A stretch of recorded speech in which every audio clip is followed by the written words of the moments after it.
जय हिंद. नमस्ते विद्यार्थी आणि प्राध्यापक मित्रांनो. आत्ताच्या व्हिडिओमध्ये आपण M.Com part first semester first 2025 pattern मधील इंडस्ट्रियल इकॉनॉमिक म्हणजेच औद्योगिक अर्थशास्त्र या विषयाच्या क्वेश्चन पेपरचा फॉर्मॅट आणि इम्पॉर्टंट क्वेश्चन स्टडी पर्पजसाठी बघणार आहोत. यामध्ये मराठी ॲज वेल ॲज इंग्रजी लँग्वेज मधून संपूर्णतः माहिती दिलेली आहे. विद्यार्थी मित्रांनो, चला आपण जाणून घेऊया की इंडस्ट्रियल इकॉनॉमिक या विषयाच्या क्वेश्चन पेपरचा फॉर्मॅट काय आहे. तत्पूर्वी आपल्याला माहित आहे की इंडस्ट्रियल इकॉनॉमिक हा सब्जेक्ट 4 क्रेडिटसाठी आहे. एकूण या विषयासाठी 100 मार्क आहे. त्यापैकी इंटरनलला तुम्हाला 40 मार्क असतील, तर युनिव्हर्सिटीची एक्झाम तुमची 60 मार्कांची कंडक्ट केली जाणार आहे. या परीक्षेसाठी पुणे विद्यापीठाच्या परीक्षा देण्यासाठी तुम्हाला 3 तासाचा टाइम अवधी असणार आहे.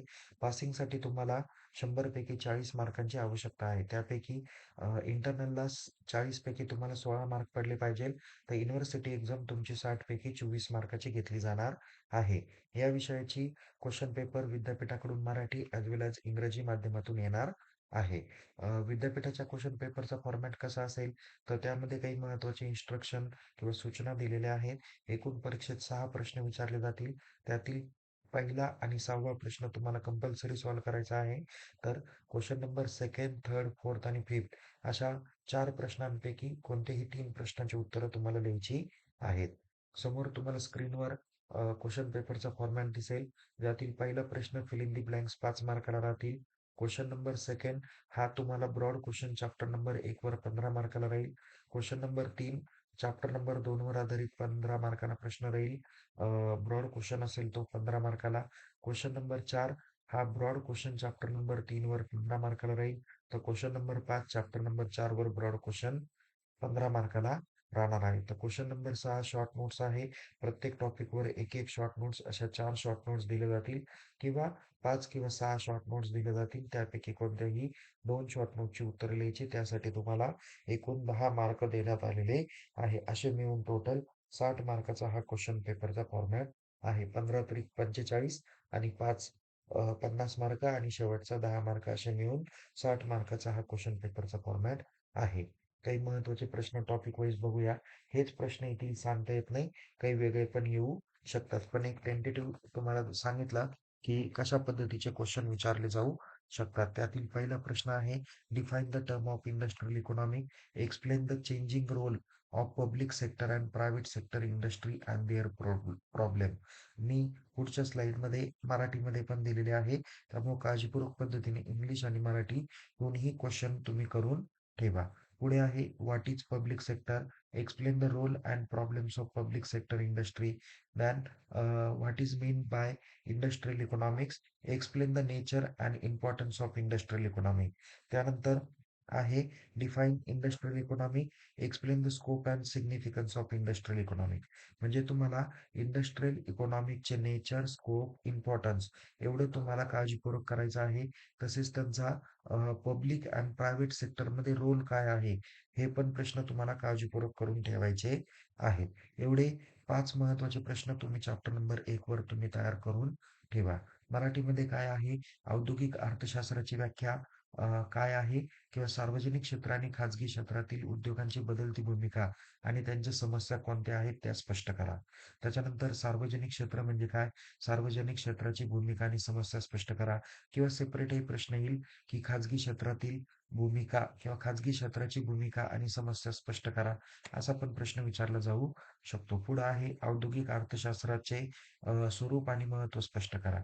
म्हणजे इथं औद्योगिक अर्थशास्त्र म्हणजे काय हे तर तुम्हाला निश्चित करून ठेवायचंच आहे. पुढे आहे, औद्योगिक अर्थशास्त्राची व्याख्या करा. औद्योगिक अर्थशास्त्राची व्याप्ती आणि महत्त्व स्पष्ट करा. म्हणजे मी पुन्हा इथं मराठीतून प्रश्न सांगतो. औद्योगिक अर्थशास्त्र, त्याचं इंट्रोडक्शन, मिनिंग, डेफिनेशन करून ठेवा. त्याचे स्वरूप, त्याचे महत्त्व, त्याची व्याप्ती हे पण महत्त्वाचे प्रश्न करून ठेवा. कारण कदाचित काही प्रश्न तुम्हाला शॉर्ट नोट्सला पण विचारले जाऊ शकतात. ओके. त्याच्यानंतर सार्वजनिक क्षेत्र आणि खाजगी क्षेत्र यांची भूमिका आणि त्यांच्यातील समस्या असे महत्त्वाचे प्रश्न तुम्ही काळजीपूर्वक पद्धतीने करून ठेवा. क्वेश्चन नंबर 3 मध्ये कोणते प्रश्न विचारतील? जे चॅप्टर नंबर 2 वर आधारित आहे. Industrial location and regional development असं टॉपिकचं नाव आहे. त्यातील महत्त्वाचा प्रश्न आहे, what is industrial imbalance? Explain the causes of industrial imbalance and suggest solution to remove the imbalance. किंवा हाच प्रश्न कसा विचारला जाईल? Define the term of industrial imbalance. Describe the causes and measure to industrial imbalance. Okay. म्हणजे ते पुढे आपण पाहूया मराठीतून काय आहे ते. आणि यालाच और दुसरा प्रश्न आहे, state the factors affecting industrial location determination. Okay. मराठीत त्याला म्हटलं जाईल, पुढचे या टॉपिक रिलेटेड प्रश्न, औद्योगिक असमतोल म्हणजे काय? औद्योगिक असमतोलनाची कारणे आणि असमतोल दूर करण्याचे उपाय सुचवा. किंवा हाच प्रश्न कसा विचारला जाईल? औद्योगिक असमतोलनाची व्याख्या लिहा आणि औद्योगिक असमतोलनाची कारणे आणि त्यावरच्या उपाययोजनांचे वर्णन करा. पुढं आहे, औद्योगिक स्थान निर्धारक परिणाम करणारे घटक स्पष्ट करा. किंवा औद्योगिक स्थान निश्चितीवर परिणाम करणारे घटक स्पष्ट करा, असा हा प्रश्न येऊ शकतो. क्वेश्चन नंबर 4 आहे, जो चॅप्टर नंबर 3 वर आधारित 15 मार्काला प्रश्न आहे. याचं नाव आहे इंडस्ट्रियल फायनान्स अँड पॉलिसी. त्यामध्ये define the term of industrial finance, explain the sources of industrial finance. किंवा what is industrial finance, state the external sources of industrial finance. त्यानंतर describe the role of NABARD in providing industrial credit. Then what is industrial finance, state the internal and external sources of industrial finance. बघा, हे प्रश्न असे फिरून फारून तुम्हाला विचारले जाऊ शकतात. त्याच्यामुळे मी तुम्हाला या ठिकाणी ते दाखवलेले आहे. तसे पाहिले गेले तर इथे फक्त 2 ते 3 महत्त्वाचे प्रश्न आहे. एक नंबर, नाबार्डची भूमिका काय आहे? ते पुढे तुम्हाला मराठीतून येणारच आहे. म्हणजे इथं तुम्ही इंडस्ट्रियल फायनान्सचे इंट्रोडक्शन मिनिंग डेफिनेशन करून ठेवा. त्याचे सोर्सेस आहे, काही इंटरनल आहे, काही एक्सटर्नल आहे. तुम्ही दोन्हीही काळजीपूर्वक पद्धतीने करून ठेवा, कारण कदाचित काही शॉर्ट नोट्सला पण येण्याची शक्यता आहे. जसं की या ठिकाणी औद्योगिक वित्त म्हणजे काय?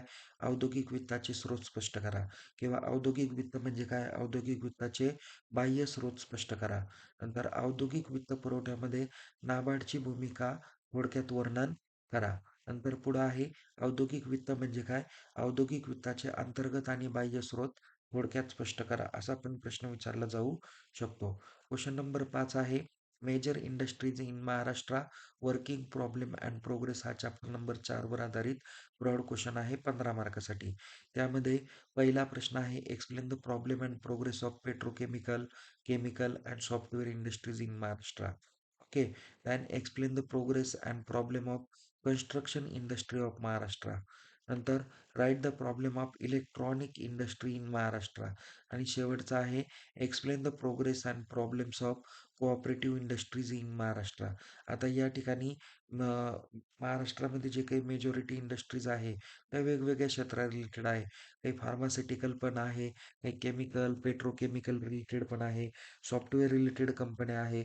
तर यांचे प्रोग्रेस काय आहे आणि यांच्यामध्ये प्रॉब्लेम काय आहे, या संदर्भात तुम्हाला माहिती लिहायची असते. कन्स्ट्रक्शन इंडस्ट्री असू द्या, किंवा इलेक्ट्रॉनिक्स इंडस्ट्री असू द्या, किंवा कोऑपरेटिव्ह इंडस्ट्री असू द्या, या सर्वांबाबत तुम्हाला थोडक्यात माहिती लिहायची आहे. मराठीमध्ये सांगितलेलं आहे, महाराष्ट्रातील पेट्रोकेमिकल, केमिकल आणि सॉफ्टवेअर उद्योगातील समस्या आणि प्रगती थोडक्यात स्पष्ट करा.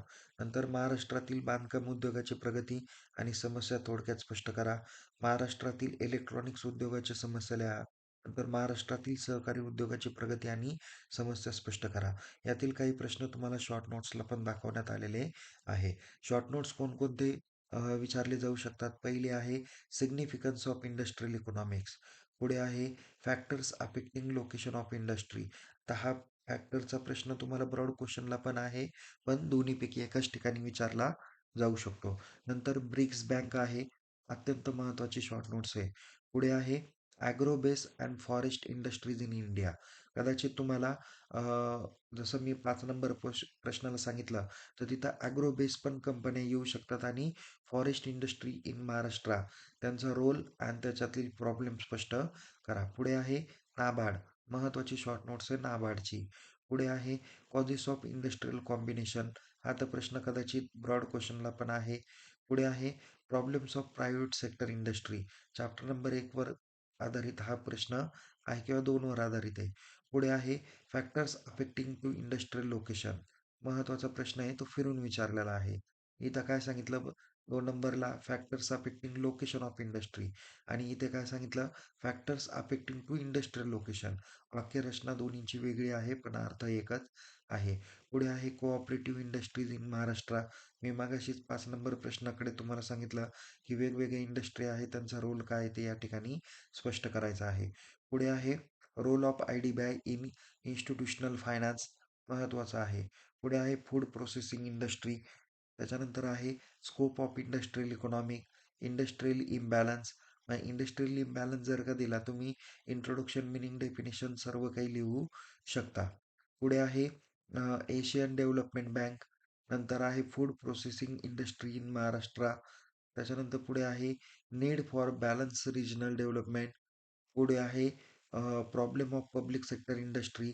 त्याच्यानंतर problem of software industry and role of NABARD in institutional finance. अशा काही महत्त्वाच्या शॉर्ट नोट्स आहे. मराठीतून आहे औद्योगिक अर्थशास्त्राचे महत्त्व, उद्योगाच्या स्थानावर परिणाम करणारे घटक, ब्रिक्स बँक, महाराष्ट्रातील कृषी कृषी आधारित आणि वन आधारित काही उद्योग आहे ते, नंतर नाबार्ड, औद्योगिक संयोजनाची कारणे, सार्वजनिक क्षेत्रातील उद्योगाच्या समस्या, औद्योगिक स्थान निवडावर परिणाम करणारे घटक मी ऑलरेडी सांगितलेले आहे. पुढे आहे महाराष्ट्रातील सहकारी उद्योग. नंतर भारतीय औद्योगिक विकास घडवण्यातील संस्थांची भूमिका. नंतर पुढे आहे अन्न प्रक्रिया उद्योग. पुढे आहे औद्योगिक अर्थशास्त्राचा व्यास. पुढे आहे औद्योगिक असमतोल. नंतर औद्योगिक विकास बँक.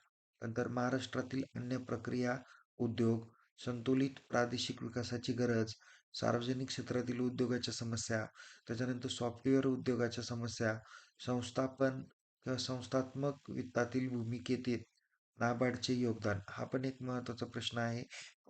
याच्या अगोदर तुम्ही बघितलं की नाबार्डचा काय महत्त्वाचा रोल आहे. नुसतं नाबार्ड पण विचारलं जाऊ शकतं किंवा नाबार्डच्या रिलेटेड बाकीचे पण प्रश्न आहे म्हणजे संस्थात्मक वित्तातील नाबार्डच्या भूमिकेचं योगदान. अशा पद्धतीचे महत्त्वाचे प्रश्न आपण या व्हिडिओमध्ये बघितलेले आहे. यामध्ये आपण इंडस्ट्रियल इकॉनॉमिक या विषयाच्या क्वेश्चन पेपरचा फॉर्मॅट आणि इम्पॉर्टंट क्वेश्चन्स आपण स्टडी पर्पजसाठी बघितलेले आहे. अशाच पद्धतीने आपण बाकीच्या विषयांचे देखील व्हिडिओ तयार केलेले आहे. कृपया बाकी व्हिडिओ काळजीपूर्वक पद्धतीने आपण बघा. पुन्हा भेटूया एका नवीन विषयासह, नवीन व्हिडिओसह. तोपर्यंत तुम्हाला येणाऱ्या परीक्षेसाठी खूप खूप शुभेच्छा. Take care. जय हिंद. धन्यवाद.